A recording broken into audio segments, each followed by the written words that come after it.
ይሄንን ፎቶ ተጠቅመን ይሄንን አኒሜሽን መስራት እንችላለን። ይህ ለተከታታይ 30 ቀናት የሚቀርብ የሞባይል ካፕከት ቪዲዮ ኤዲቲንግ ትምህርት ቀን 4 ነው።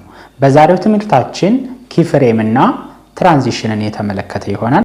ይህ የካፕከት ቁጥር 4 ትምህርታችን ነው። በዛሬው ትምህርታችን የምናየው ትራንዚሽን እና ኪፍሬምን የተመለከተ ይሆናል ማለት ነው። ትራንዚሽን ለማስገባት እንግዲህ በቪዲዮና ቪዲዮ መካከል ወይም ደግሞ በፎቶና ቪዲዮ ወይም በፎቶና ፎቶ መካከል መሃል ላይ በሚገናኙበት ቦታ ላይ ይሆናል ማለት ነው። እንግዲህ ከላይ እንደምታዩት እያንዳንዱ አንዱ ቪዲዮ ሲጨርስ በሁለቱ መካከል የስኩዌር አይነት ነጭ ነገር አለች። እሷን ስንነካት ወደ ትራንዚሽን ይወስደናል ማለት ነው። እና ከትራንዚሽን ውስጥ የምንፈልገውን ክሊክ አድርገን እናስገባለን። ከዛ ራይት እንለዋለን።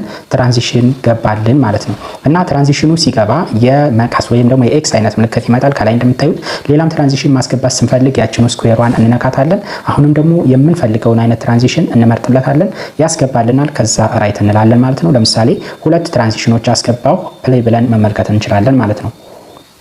አንዱ ትራንዚሽን ይሄውና ሌላው ትራንዚሽን ደግሞ ከዚህ ቀጥሎ ይሄኛው ትራንዚሽን ይሆናል ማለት ነው። እና በቪዲዮአችን ሙሉ የምንፈልግበት ቦታ ትራንዚሽኖችን በዚህ መልኩ ማስገባት እንችላለን ማለት ነው። ለምሳሌ አሁን ይሄን ቪዲዮ በጣም ረጅም ስለሆነ መሃል ላይ ስፕሊት ብለው እዚህ ጋም የትራንዚሽን ማስገቢያ ይፈጥርልናል ማለት ነው። እና በዚህ መልኩ ማስገባት እንችላለን። ትራንዚሽኑን ለመቀየር ወይም ደግሞ ለማስወገድ ከፈለግን አሁንም ደግመን እዛችው ኤክስ ነገሯ ላይ ስንነካው ወደ ትራንዚሽን ይወስደናል። ከዛ ካልፈለግን ከላይ ነን የምትለዋ እንነካለን።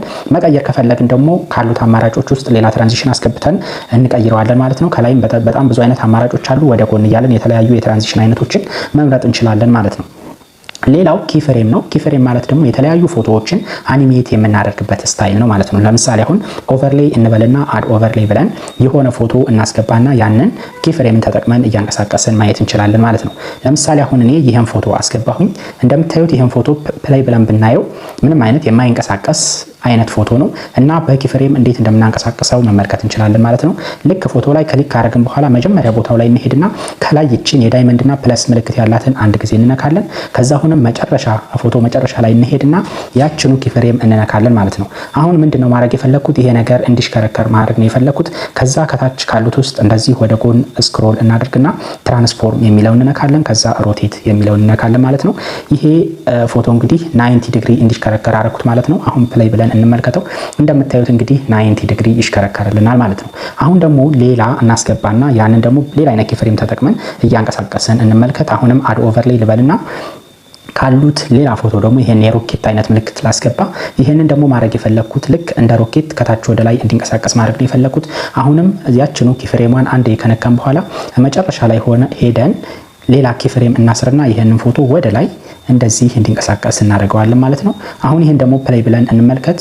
ይሄኛውን እንደምታዩት ይሄኛው ደግሞ ልክ በሮኬት አይነት ወደ ላይ እየተንቀሳቀሰ ይታየናል ማለት ነው። እና የኪፍሬም እና የትራንዚሽን ትምህርታችን ይሄን ቪዲዮን ከወደዳችሁት ላይክ አድርጉት። አካውንቴ ስለተመታ ደግሞ እስኪ ሆነ ነገር አድርጉ። ቻው